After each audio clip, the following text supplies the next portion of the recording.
welcome back to my podcast FCVAC 2024. So for today is we come up for the new episode with our new best what we call best speakers today. So which is I'm your host Yushaira, and to be more close, just call me Yus. And I'm so excited for joining us today. So we are here to bring you fresh perspective and meaningful conversations, which is in today's episode we'll be discussing about photography, which is artistic value in underwater photography. Okay, so before we start go to furthers, I introduce you all with my guests, our speakers, which is Mr. Nazrul Azhar bin Abu Hassan, which is a head of visual art department, and he have a huge impact in underwater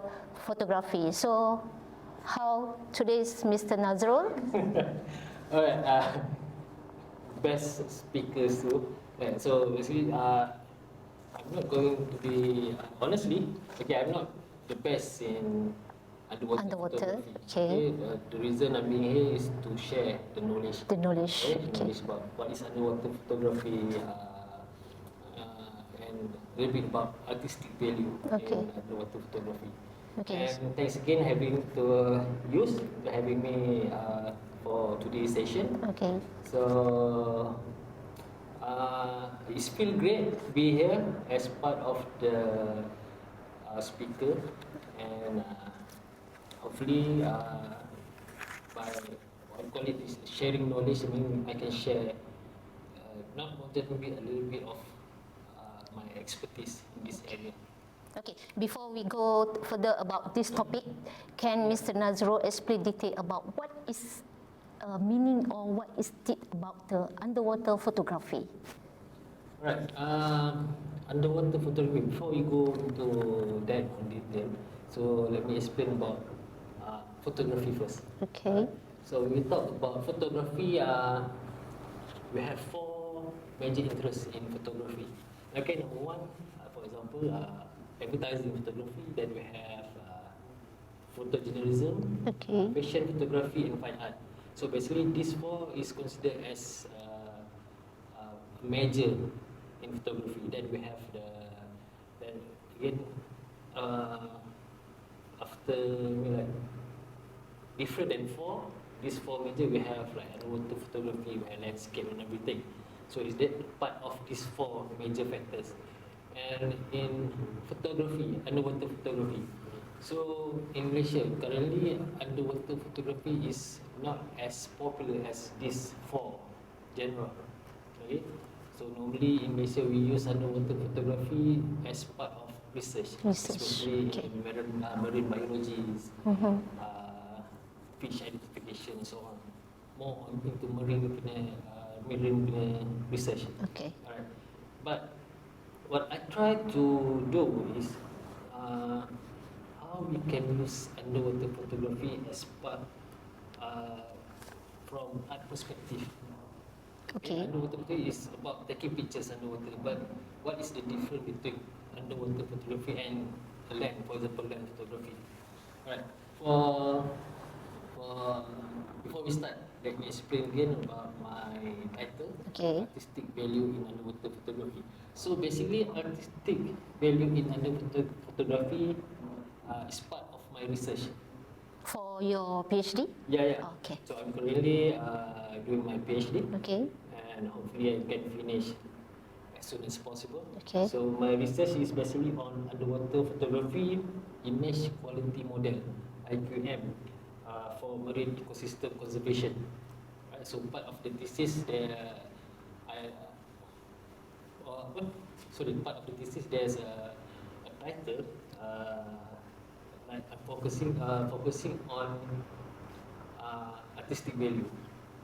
Okay, what is artistic value in underwater photography?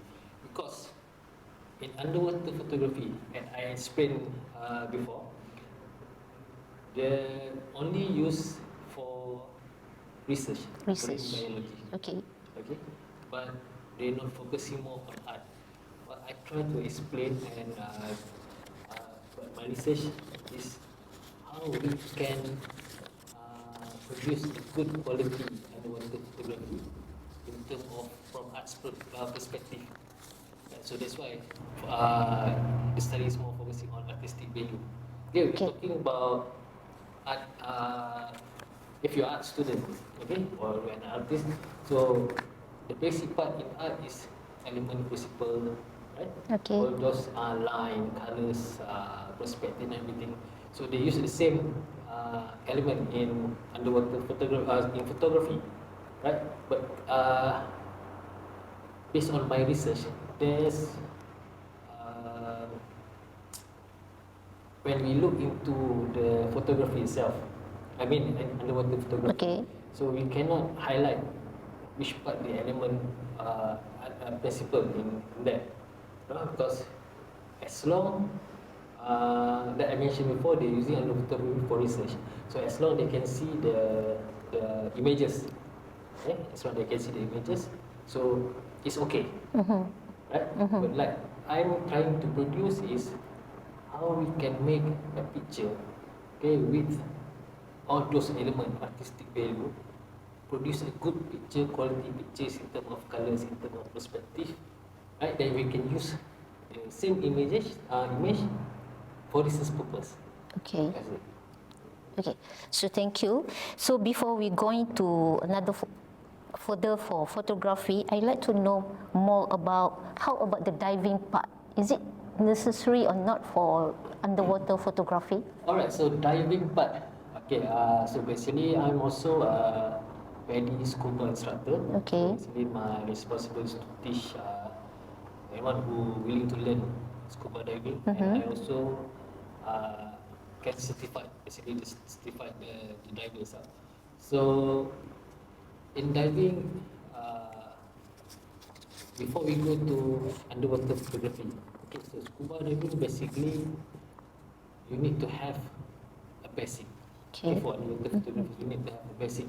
And the word underwater itself, Okay. referring to underwater. Underwater. So you need a proper equipment, or you need certification for you to dive. So if you ask me, is it necessary to have a license for scuba diving? Yeah. Yes. Right? One is to like you are qualified to go underwater and take a good image. That's number one. Number two, in terms of safety. Okay, so when you go for scuba diving license, so basically you will learn about safety. Okay, you will learn about buoyancy, you will learn about colors and everything. Okay, but the most importantly is the safety itself. So you know how to use those equipment, okay, and go diving and continue dive safely. Okay. So how about the equipments for shooting? Equipment prep. So in current scenario nowadays, Okay. okay, as we talk about technologies, okay, so underwater photography basically it's the same as other photography in general. Where we start with film. Okay. Okay, we start with film, and then we have a special, what we call it, special housing for the camera. Okay, but in terms of technology is like always change fast. Okay, so yes, we have equipment for underwater camera. Okay, so nowadays we have, for example, you can use like GoPro. GoPro. Okay. Yeah, that's for consumer perspective. Okay. GoPro, and we have a pro consumer camera. For example, Olympus. So they came with the underwater housing, right? So should be in terms of the equipment, just the difference is the, I mean like the camera range, right?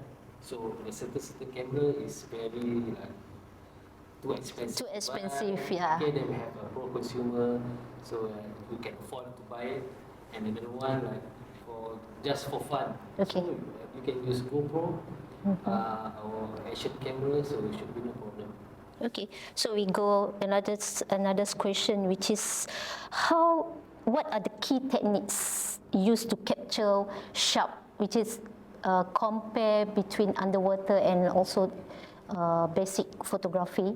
So what the key technique you need to apply? So the key techniques is it's not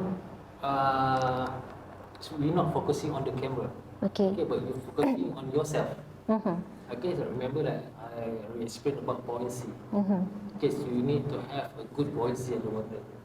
Okay, one of the reason in terms of safety, and one of the reason is you need to be at one place at a time, not moving, and continue to shoot. Okay, so just imagine you don't have a good buoyancy, so you can be like you move all around the water. Okay, sometimes going up, going down, so you need to be static. Okay. So that's actually the first thing that you need to remember. A good buoyancy, okay, can help you get a good pictures.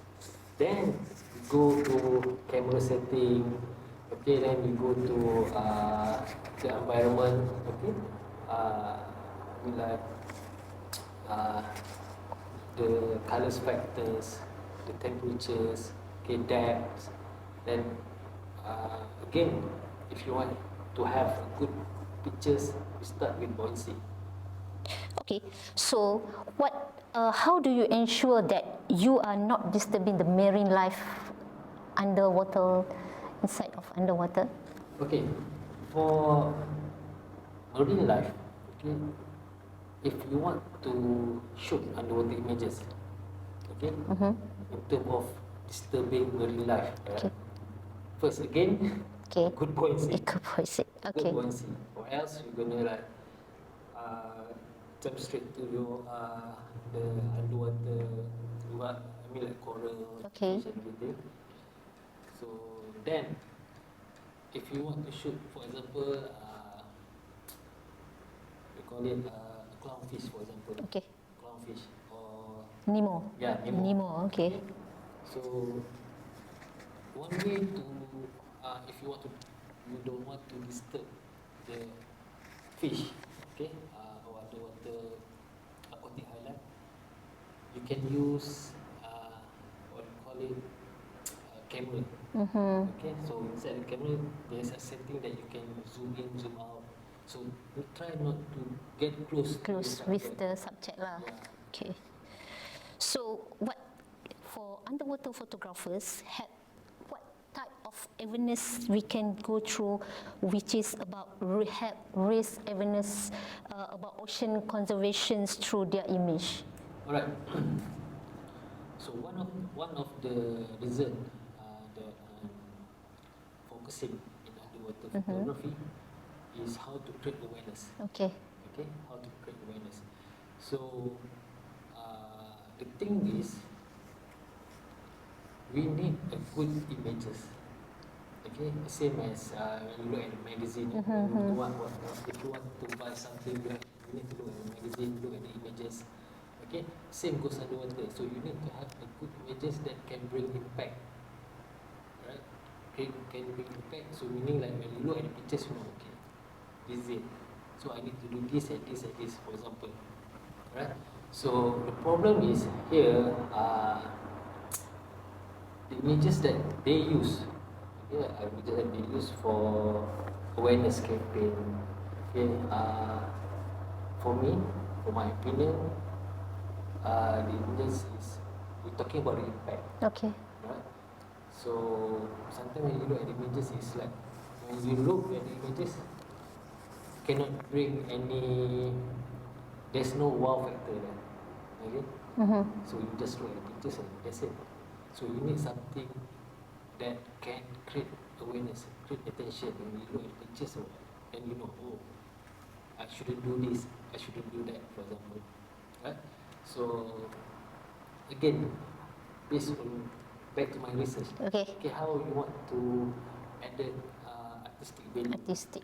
Okay, we're talking about line, composition, colors, everything.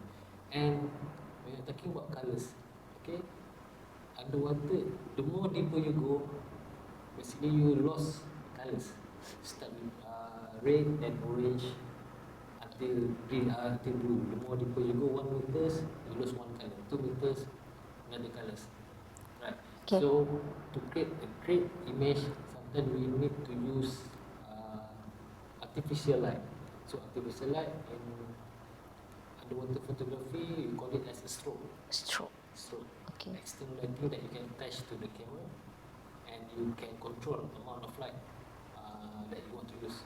Mhm. So this one is come up for photographer by ownself or what Yeah. else? It came out from a photographer. That's why if you want to become underwater photographer, so you need to aware about the depth. You need to aware about the color loss. You need to aware about the equipment, your safety. Right? It's not just the picture itself, but the whole thing. The whole team means thing. that all Yeah. equipments must be on complete, right? Yeah. Okay. Just because number one is for safety. Mm-hmm. That's the number one reason. The images, that's it. Yeah, if you can produce a good pictures, it's okay. Okay. But in terms of safety, you need to know the basic part of underwater photography on how, like, in terms of equipment, scuba diving equipment, camera equipment. The rest is about the knowledge. You need to study the fish behavior. Mm-hmm. Right? Sometimes there's certain fish that only live in certain time. So means that all the rules Yeah. inside of underwater photographer need to be researched. Need to aware. Okay. So thank you. So next question is, what is the most challenging underwater photography project you have worked on? The most challenging project, Yeah. I think before MCO, before MCO. COVID, Okay. Before COVID. 2020, 2019. So I involved in one of the community project organized by National Art Gallery. So basically, the project about underwater sculpture. Okay. Right. So National The Art locations? in Langkawi. Langkawi. Okay. Langkawi.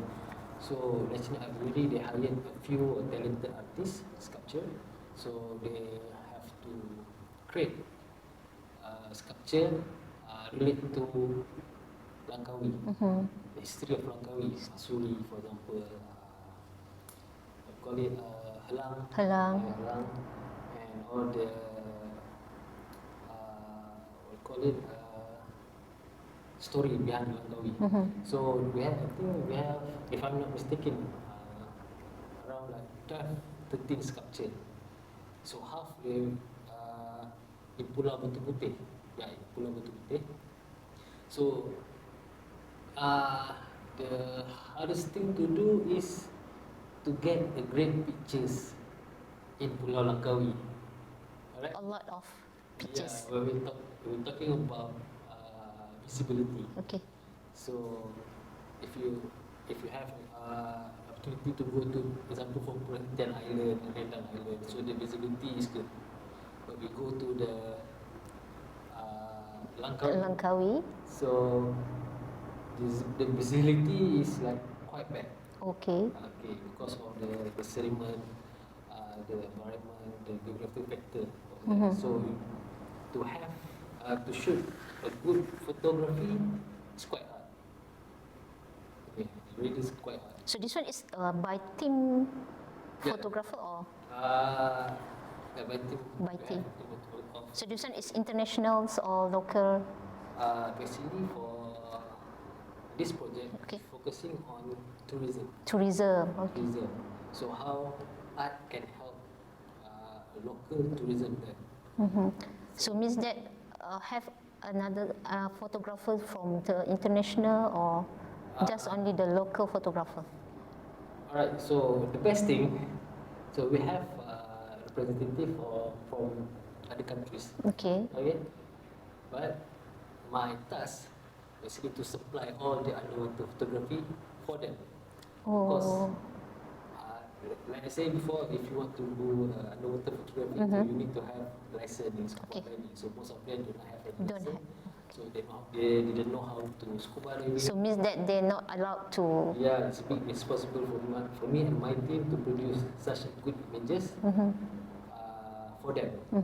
And we need also images for National Art Gallery because they're producing a book about the sculpture. So yeah, basically that's the experience that I cannot forget. Yeah. So can you share an unforgettable moments or discovery you had while underwater shooting? So mean moment you cannot forget, or what else means something value for you?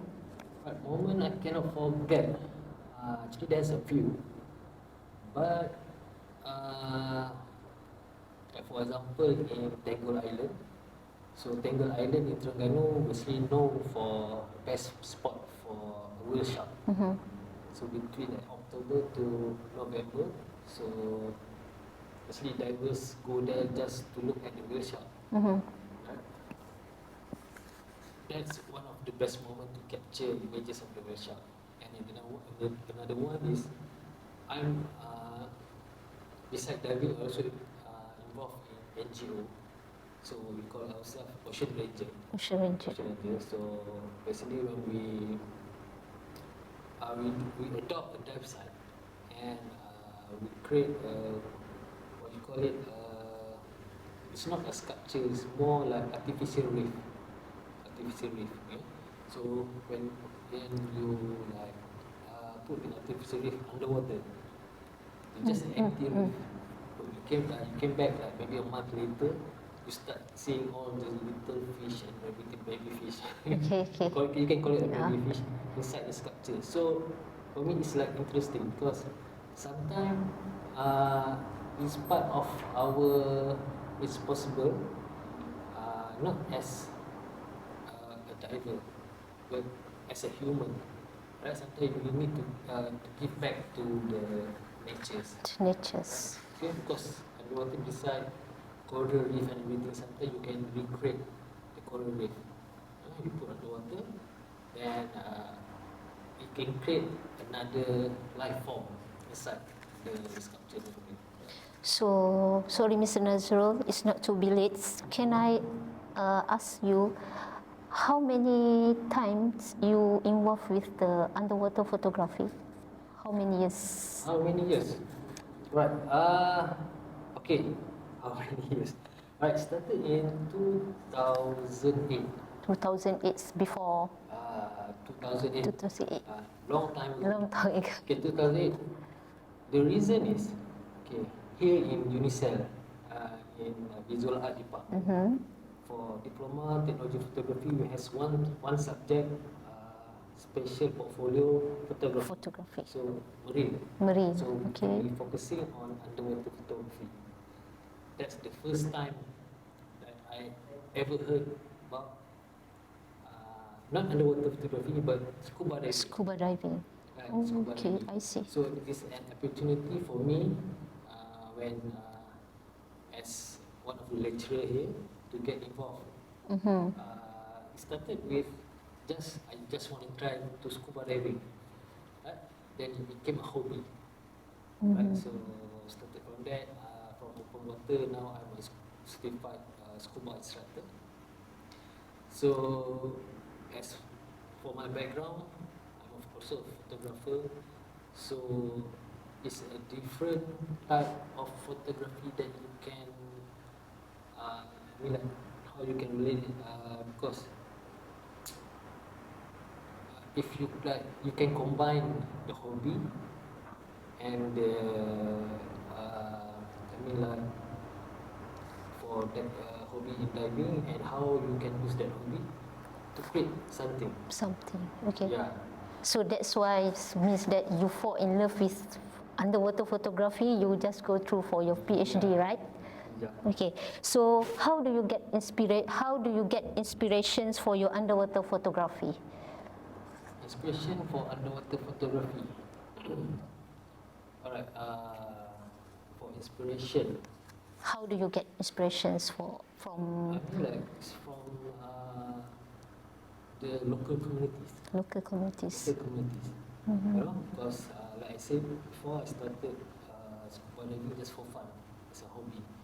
But when we involved in, for me, I involved in NGO, Okay. okay, and we have the opportunity to work closely with community, local community.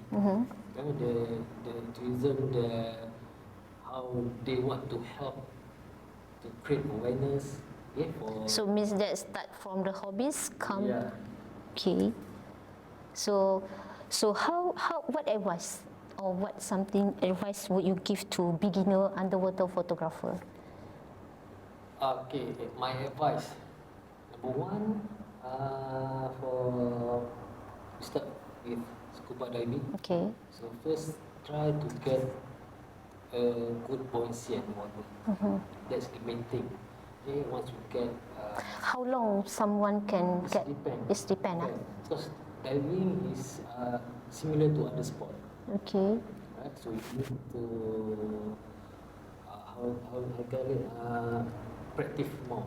Right? It doesn't mean that maybe like one dive you can two dive, three dive. Then you started to get how to control your buoyancy. So sometimes it takes times, but it's worth it. Okay, once you get good buoyancy, then try to do the research about underwater aquatic highlight. I mean like study about the fish, study about the coral. Okay, know the behavior, and it's going to be much more easier for you to shape. Yeah, again, then you can go on to equipment. Okay, if you rich, you have more money, you can invest into A good equipment, right? equipment, or just maybe like, for example, like for me, I'm using my favorite now. I'm using Olympus G6. It's a G6. pro-consumer type of camera, much more cheaper, but it can produce a very good image. Because in underwater photography, it's not what the camera is, the man behind the camera. Yeah. True. So what else you can advise for others, which is means that, for example, for our students at UNISEL also, Right. For our student in UNISEL, especially for our student lah. for diploma technology Yeah. photography, right? You need to practice more in scuba diving, right? Yeah, I know the problem. The main problem is they only learn about underwater photography for one whole semester. Okay, one whole semester, 4 months, 3 months. So sometimes they don't have enough time for practice. Okay, so if you have free time, it doesn't matter during your study period or when you already graduate. So if you have time, try to practice more. Okay, practice more. Try to get good buoyancy, and try to look to others' images. For example, you can look up to any famous underwater photographer as a reference. Okay, read more, and for those like have interest in scuba diving and underwater photography, so you can always learn. Okay, in UNISEL we have a program. Okay, one of the program for underwater for diploma technology photography, so special portfolio photography marine. So you can learn. Yeah. Yeah. Okay. For your last words for audience outside, which is about your topic, which is underwater photography, which is artistic value in underwater photography. So, what is your last word for the audience? Last word. Hey, most of the question I have. You just already summarized, right? Yeah, for underwater photography, yeah, we start with the basic part. Okay, we start with the basic. Okay, what we learn in the earlier part in photography. You need to have a strong foundation. So in art, so we're talking about strong foundation. You need to understand the element principle. Element principle, like again I say about line, shape, Yeah. details and everything. because every factors, every aspect in art, element principle of art, they have effect in your images. Okay, especially on how to use the colors. You need to know type of colors that you can use in other photography. So you need to know the correct exposure. You need to know how to create a good composition. Okay, you need to understand about line, about balance in images and everything. So try to learn about a basic foundation. Okay, I mean like remember the principle of art and everything. So then try to apply to photography. Then I can guarantee you can get a very different type of images. Yeah. So can give more what we call the good Impact, image yeah, good for impact, yeah. underwater photography. We just come up for the what I can summarize for this one is, which is starting from the basic, right? Yep. Okay, so you need to be more apply for others, and then we can go through for the best Yeah. underwater photographer, right? Yeah. So thank you, Mr. Nazrul, for today's. Okay. My pleasure, thank you. Okay, so it's a wrap for today's. For our episodes is underwater photography, which is a huge thanks for our guest, Mr. Nazrul, for sharing his incredible insight with us. I hope you all found today's conversation and inspiring and informative as I did. Okay, so if you enjoy for this episode, you can subscribe our YouTube and also our media social, which is FCVAC 2024. So stay tuned, and also you can stay up to another episodes and behind the scene from our contents. Thank you for tuning in. Bye.